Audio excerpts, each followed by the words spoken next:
Hello friends, आप सभी को नमस्कार। मैं हितेश कुमार एक बार फिर से आप सभी का ज्ञानकोश यूट्यूब चैनल में स्वागत करता हूं। देखिएगा, आप सभी को पता है जैसे कि हम मूल विधियां भी पढ़ रहे हैं। यूपीएसआई के एग्जाम के लिए बहुत जरूरी है मूल विधियां, और इससे पहले हमने मूल विधियों की 12 क्लासेस पढ़ ली है। आज 13वीं क्लास पढ़ेंगे, और आज की जो क्लास पढ़ने वाले हैं ये किस पर कौन सा विषय पढ़ेंगे। आज हम पढ़ेंगे सूचना प्रौद्योगिकी अधिनियम 2000। यहां से आपका एक प्रश्न बहुत जरूर रहेगा जो कि एग्जाम में आने वाला है। तो चलिए हम बात करते हैं आज की वीडियो से संबंधित। तो जो आज की हम पढ़ेंगे सूचना प्रौद्योगिकी अधिनियम 2000, इंफॉर्मेशन टेक्नोलॉजी एक्ट 2000 के बारे में। अगर इसका आपको पीडीएफ चाहिए तो आप ज्ञानकोश यूट्यूब चैनल से ले लीजिएगा। साथ साथ में ज्ञानकोश नाम से ही फेसबुक पेज है, टेलीग्राम चैनल है और व्हाट्सएप ग्रुप है। सबका लिंक डिस्क्रिप्शन में दिया हुआ है। आप लोग आसानी से उनको ज्वाइन कर लीजिएगा और इनको पीडीएफ को आप लोग डाउनलोड करते रहिएगा। तो चलिए बात करते हैं आज की वीडियो में। आज की वीडियो में पढ़ने से पहले हम पढ़ेंगे सूचना प्रौद्योगिकी क्या है। इस अधिनियम को तो बाद में पढ़ेंगे, पहले तो ये तो पता होना चाहिए ना कि सूचना प्रौद्योगिकी होती क्या है।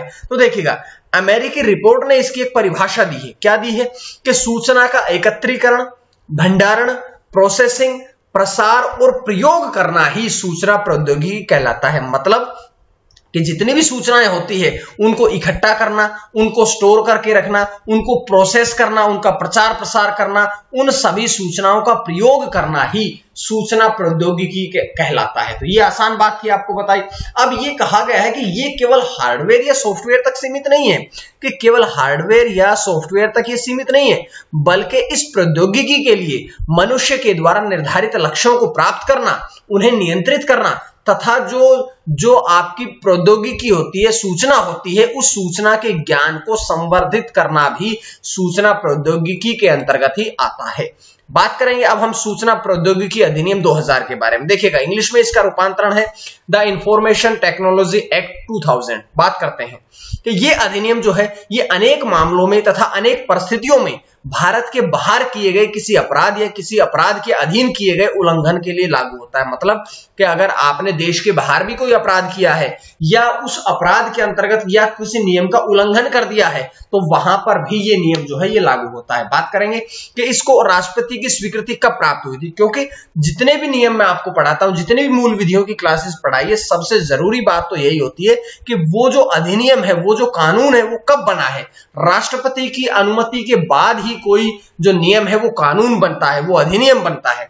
तो इस अधिनियम को 9 जून 2000 को राष्ट्रपति द्वारा स्वीकृति मिली थी, राष्ट्रपति के हस्ताक्षर हुए थे, और उसके बाद 17 अक्टूबर 2000 को ये पूरे भारत में लागू हो गया था। दो प्रश्न तैयार हुए, स्वीकृति कब मिली? 9 जून 2000 को।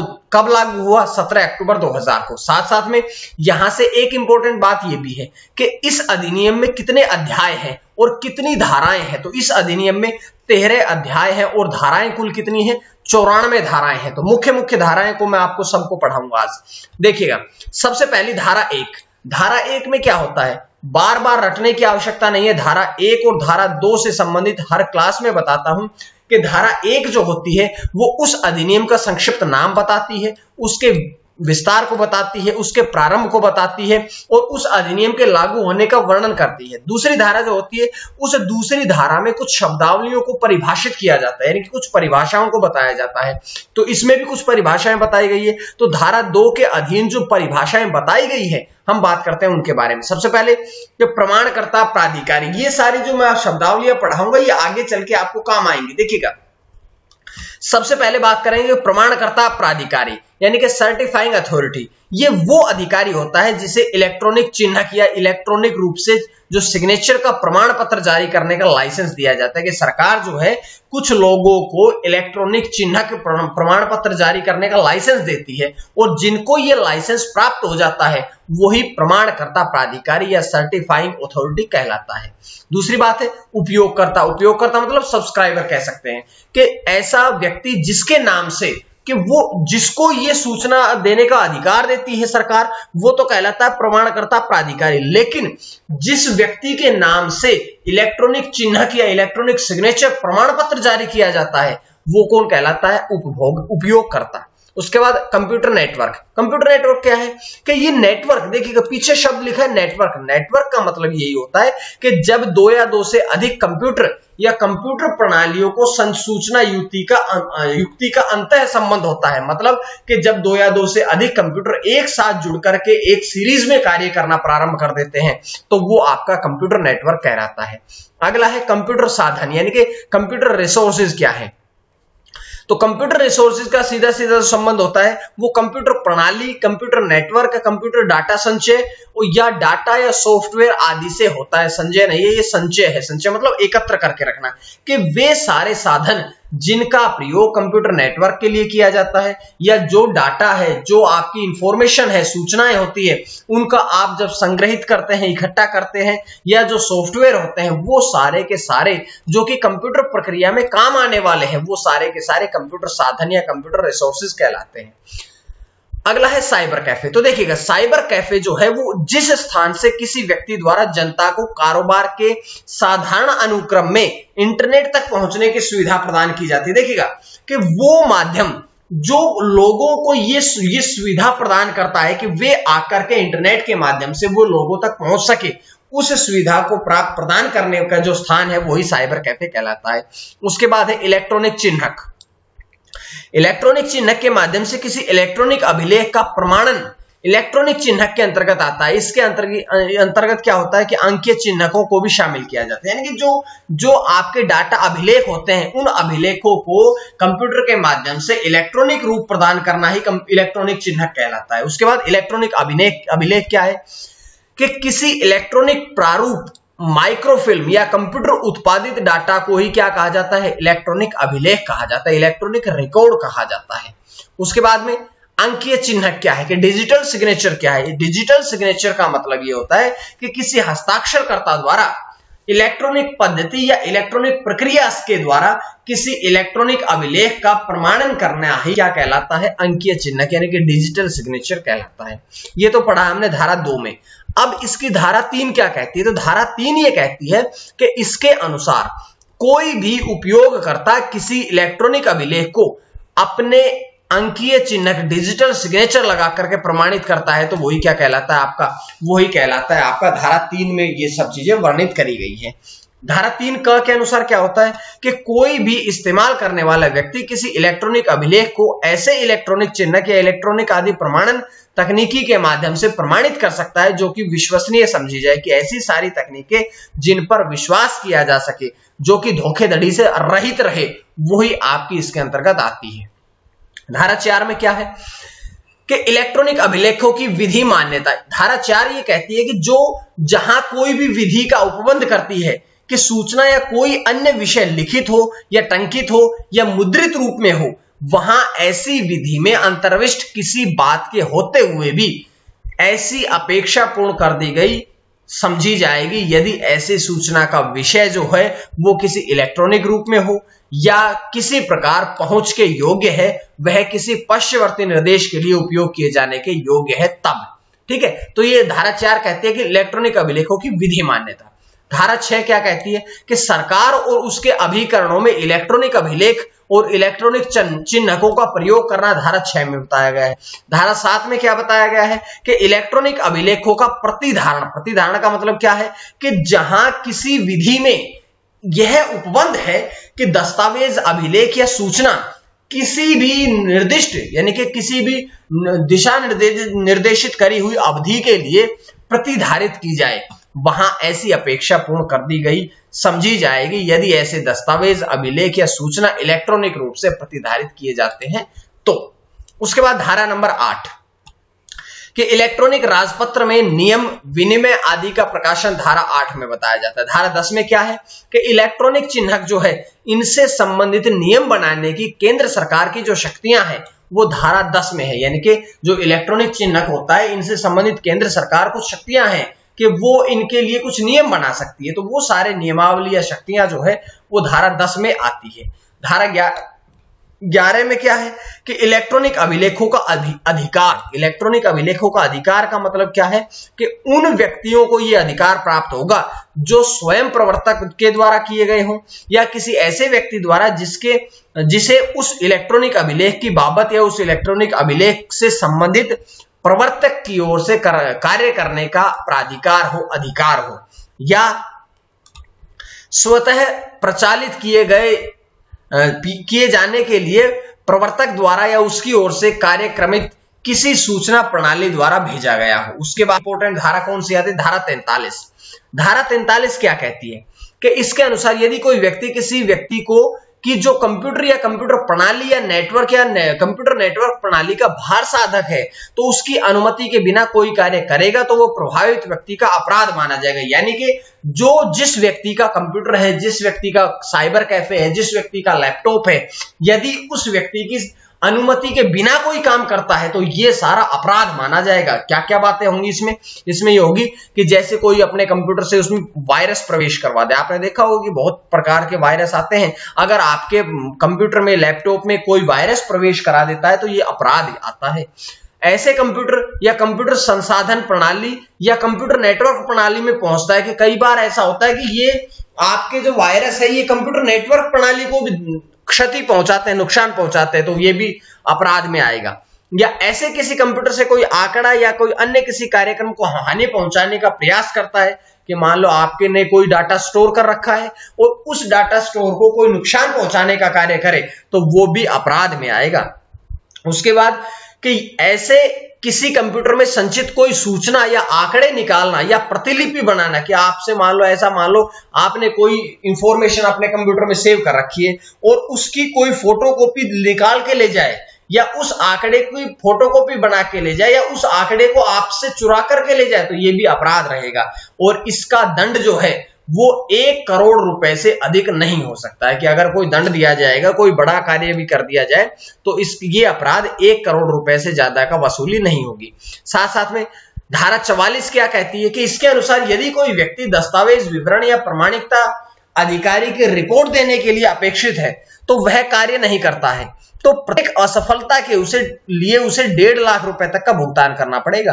और कोई व्यक्ति लेखा बही या अभिलेख बनाए रखने के लिए आदेशित है परंतु वह अपने कार्य करने में असफल रहता है, सफल नहीं हो पाता है, तो धारा 44 के अनुसार हर दिन उसे 10,000 रुपए का दंड देना पड़ेगा। प्रतिदिन उस पर 10,000 रुपए का सरकार के अनुसार, संविधान के अनुसार, नियम के अनुसार उस पर जुर्माना लगाया जाएगा। अब धारा 45 क्या कहती है कि अवशिष्ट शास्ति मतलब कि जो कोई इस अधिनियम के अधीन बनाए गए किन्हीं नियमों या विनियमों का उल्लंघन करता है तो ऐसे उल्लंघन के लिए अलग से किसी शास्ति का मतलब होता है कि पेनल्टी, ऐसी कोई पेनल्टी का उपबंध नहीं किया गया। ऐसे उल्लंघन से प्रभावित जो व्यक्ति होता है उसको 25,000 से अधिक नहीं होगा या 25,000 रुपए से अनधिकृत शास्ति का दायी होगा, मतलब कि 25,000 रुपए तक का उस पर जुर्माना लगाया जा सकता है। साथ साथ में धारा 46 क्या कहती है?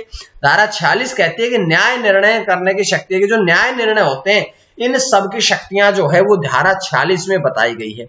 उसके साथ धारा 47 क्या कहती है कि न्याय निर्णय अधिकारी द्वारा विचार की जाने वाली जो बातें हैं वो सारी की सारी धारा 47 में आती है। अब ये जो अध्याय है इस अधिनियम के अध्याय 10 में साइबर अपील के अधिकरण से संबंधित नियमों का समावेश किया गया। और ये कहां से कहां तक है? तो ये अध्याय 10 जो है ये धारा 48 से लेकर के धारा 64 तक है। धारा 48 में क्या है कि केंद्र सरकार जो है वो अधिसूचना जारी करके एक या एक से अधिक अपील अधिकरण की स्थापना कर सकती है। धारा 49 के साइबर अपील अधिकरण में केंद्र सरकार अध्यक्ष और सदस्यों की नियुक्ति भी कर सकती है। अध्यक्ष और सदस्यों का चयन जो है वो भारत के मुख्य न्यायमूर्ति के परामर्श से किया जाएगा और करेगा कौन? केंद्र सरकार के द्वारा उनका जो है वो किया जाएगा नियुक्ति। उसके बाद धारा 50 क्या कहती है? धारा 50 ये कहती है कि साइबर अपील प्राधिकरण के अध्यक्ष के रूप में कोई भी व्यक्ति नियुक्त हो सकता है जब वह किसी उच्च न्यायालय का न्यायाधीश हो या न्यायाधीश होने की योग्यताएं रखता हो। उसके बाद धारा 51 कि इस समिति के अध्यक्ष या सदस्य अपना पद ग्रहण करने की तारीख से 5 वर्ष या 65 वर्ष की अवधि तक इस पद पर बने रहेंगे। धारा 52 के अध्यक्ष और सदस्यों के वेतन और भत्ते जो है वो सेवा के अन्य नियम तथा शर्तें जो है वो धारा 52 में बताई गई है। और ये जो वेतन या भत्ते होते हैं ये सारी की सारी जिसके अंतर्गत पेंशन, उपदान या अन्य सेवानिवृत्ति फायदे जो है ये सारे भी इसके अंतर्गत ही आते हैं। उसके बाद बात करते हैं आगे चल के धारा 53 ये कहती है कि रिक्तियों का भरा जाना, कि मान लो कभी कभी कोई ऐसी रिक्ति हो जाती है कि जिसको भरा जाना अनिवार्य हो, यानी कि कभी आपके पद कोई खाली हो जाता है तो उस पद को भरा जाना भी इसके अंतर्गत ही माना जाता है। उसके बाद आगे चलते हैं कि धारा 54 ये कहती है कि जो पद त्याग या पद से हटाया जाना, कि जो व्यक्ति समिति में बनाए जाते हैं उनका त्याग पत्र और पद से हटाया जाना जो है वो धारा 54 में वर्णित किया गया है। धारा 55 में कि अपील अधिकरण का गठन करने वाले आदेश का अंतिम होना और उसकी कार्यवाही को अविधि मान्य न होना, मतलब कि जो इस अधिकरण ने, जो इस समिति ने आदेश दे दिया है वो आदेश आपका अंतिम रहेगा और उसमें कोई बदलाव की संभावनाएं नहीं होती है। ये धारा 55 इसकी कहती है। उसके बाद धारा 58 जो है वो साइबर अपील अधिकरण की शक्तियां और प्रक्रियाएं जो है उनको शामिल करती है। जैसे कि इस साइबर अपील अधिकरण सिविल प्रक्रिया संहिता 1908 के द्वारा अधिकथित प्रक्रिया से आबद्ध नहीं होगा परंतु नैसर्गिक न्याय के सिद्धांतों से मार्गदर्शित होगा और इस अधिनियम के अन्य उपबंधों तथा किन्हीं नियमों के अधीन होना चाहिए। दूसरी बात कि साइबर अपील अधिकरण को अपनी प्रक्रिया को, जिसके अंतर्गत वह स्थान भी है जहां पर उसकी बैठकें होंगी, उससे विनियमित करने की शक्तियां प्राप्त होती है। उसके बाद है कि साइबर अपील अधिकरण को इस अधिनियम के अधीन अपने कार्यों के निर्वहन के प्रयोजन के लिए निम्नलिखित विषयों से संबंध में वही शक्तियां होंगी जो किसी वाद का विचारण करते समय सिविल प्रक्रिया संहिता 1908 के अधीन सिविल न्यायालय में निहित होती है। उसके बाद कौन कौन सी शक्तियां हैं देखिएगा कि किसी व्यक्ति को सम्मन करना, कि किसी व्यक्ति को बुलाने सम्मन किए जाते हैं या उसे हाजिर किया जाता है, या शपथ पर उसकी परीक्षा करना यानी कि उसे जो शपथ दिलाई जाती है वो सारी शक्तियां होती है। दूसरी कि दस्तावेजों या अन्य इलेक्ट्रॉनिक अभिलेखों को प्रकट और पेश करने की जो अपेक्षाएं करी जाती है वो भी इसी के अंतर्गत आती है। शपथ पत्रों पर साक्ष्य ग्रहण करना भी इसके अंतर्गत आता है। साक्ष्यों या दस्तावेजों की परीक्षा के लिए कमीशन निकालना, अपने विनिश्चयों का पुनर्विलोकन करना, किसी आवेदन को व्यक्तिक्रम के लिए खारिज करना या एक पक्षीय विनिश्चय करना, और अंत में इसमें आता है कि कोई अन्य विषय जो विहित किया जाए उसे भी इसके अंतर्गत शामिल किया जाता है। उसके बाद कि साइबर अपील प्राधिकरण के समक्ष प्रत्येक कार्यवाही जो है वो भारतीय दंड संहिता की धारा 193 और धारा 228 के अंतर्गत है और धारा 196 के प्रयोजनार्थ न्यायिक कार्यवाही समझी जाएगी। और साइबर अपील अधिकरण जो है वो दंड प्रक्रिया संहिता 1973 की धारा 195 और अध्याय 26 के सभी प्रयोजनों के लिए सिविल न्यायालय समझा जाएगा।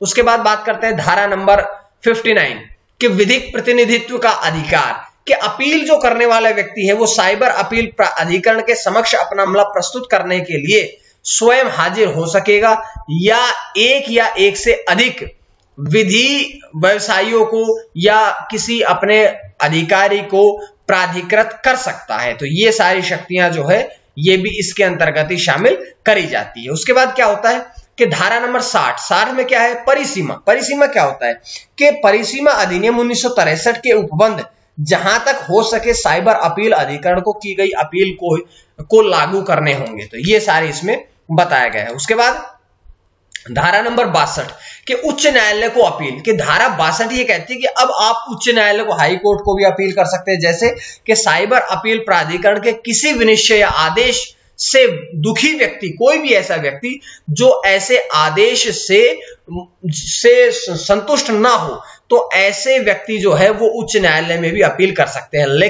लेकिन ये आदेश की तारीख से 60 दिन के अंतर्गत होना चाहिए कि जो आपको इसने सुनाया है, साइबर अपील ने सुनाया है, उसके अंतर्गत 60 दिन या मतलब 2 महीने के अंतर्गत ही वो अपनी सूचनाओं को, अपनी अपील को हाई कोर्ट में कर सकता है। ठीक है, तो ये बात आपने समझनी पड़ेगी। उसके बाद क्या होता है, उसके बाद होता है धारा नंबर 64, मतलब कि शास्ति या प्रतिकर की वसूली। शास्ति मतलब पेनल्टी, कि इस अधिनियम के अधीन क्या होता है कि यदि उसका संदाय नहीं किया जाता, मतलब उसको रिफंड नहीं किया जाता है, तो भू राजस्व की बकाया के रूप में वसूल की जाएगी। जो धनराशि है वो बकाया के रूप में वसूल की जाएगी और यथास्थिति मतलब उसी स्थिति में अनुज्ञप्ति या इलेक्ट्रॉनिक चिन्हक प्रमाण पत्र शास्ति का संदाय किए जाने तक निलंबित भी उसे रखा जाएगा। तो ये सारी बातें मैं आपको यहां से बता रहा हूं। उसके बाद धारा नंबर 66 क्या कहती है, तो धारा जो 66 है वो ये कहती है कि कंप्यूटर से संबंधित अपराध, यदि कोई व्यक्ति धारा 43 में बताए गए कोई भी कार्य से बेईमानी या कपटपूर्ण करता है, तो वह कारावास से, जिसके जो वो कारावास का भोगी होगा, और वो कारावास कब से कितने दिनों तक रहेगा, कि वो 3 साल तक की उसे सजा हो सकती है, या उसे जुर्माना हो सकता है जो कि 5 लाख रुपए तक का हो सकता है, या फिर ऐसा भी हो सकता है कि जुर्माना भी दिया जाए और उसके पास से कारावास भी, दोनों भी उसके लिए प्रावधान हो सकते हैं। तो इस बात का भी आप लोगों ने ध्यान रखना है। उसके बाद धारा नंबर 74 क्या कहते हैं कि कपटपूर्ण प्रयोजन के लिए प्रकाशन। कपटपूर्ण प्रयोजन के लिए प्रकाशन का मतलब क्या है, कि इसका मतलब सिंपल सा है कि जो व्यक्ति किसी कपटपूर्ण या विधि विरुद्ध प्रयोजन के लिए इलेक्ट्रॉनिक चिन्हक या प्रमाण पत्र का जानबूझकर सृजित करता है, तो प्रकाशित करता है या अन्यथा उपलब्ध कराता है किसी और को, तो उसे भी दंड दिया जाएगा, जो 2 साल तक की सजा हो सकती है या 1 लाख रुपए तक का उसे जुर्माना दिया जाएगा, या फिर ऐसा हो सकता है कि दोनों देने पड़े उसे। उसके बाद धारा नंबर 80 कि पुलिस अधिकारी और अन्य अधिकारियों की प्रवेश करने की, तलाशी लेने की जो शक्तियां हैं, मतलब अगर कोई ऐसी सूचना मिलती है कि जहां पर पुलिस जो है वो जाकर के तलाशी ले सूचना वाले स्थान पर, तो ये सारी शक्तियां जो है तलाशी लेने के लिए, सब शक्तियां जो है ये धारा नंबर 80 में बताई गई है।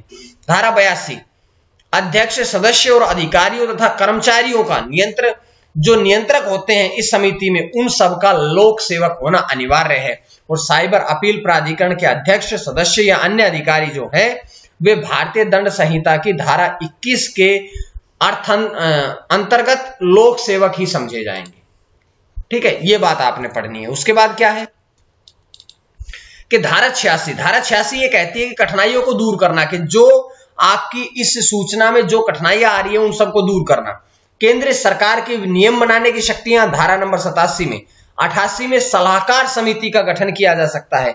धारा 89 में नियंत्रक की विनिमय करने की शक्तियां होती है, और धारा 90 में राज्य सरकार के नियम बनाने की शक्तियां जो है वो इसके अंतर्गत निहित होती है। तो ये आपको मैंने इंपॉर्टेंट बातें बताई थी। उम्मीद है धारा 90 तक आपको समझ में आई होगी। और अगर आपको इसका पीडीएफ चाहिए तो ज्ञानकोश यूट्यूब चैनल से ले लीजिएगा। ज्ञानकोश फेसबुक पेज पे, टेलीग्राम चैनल, व्हाट्सएप ग्रुप और ज्ञानकोश नाम से ऐप बना रखी है, वहां से आप इसके पीडीएफ को डाउनलोड कर सकते हैं। चैनल को सब्सक्राइब कर लीजिएगा ताकि आपको हर दिन नई जानकारी मिलती रहे। आज के लिए इतना ही। मां सरस्वती की कृपा आप सभी पर बनी रहे। आप सभी का बहुत बहुत धन्यवाद।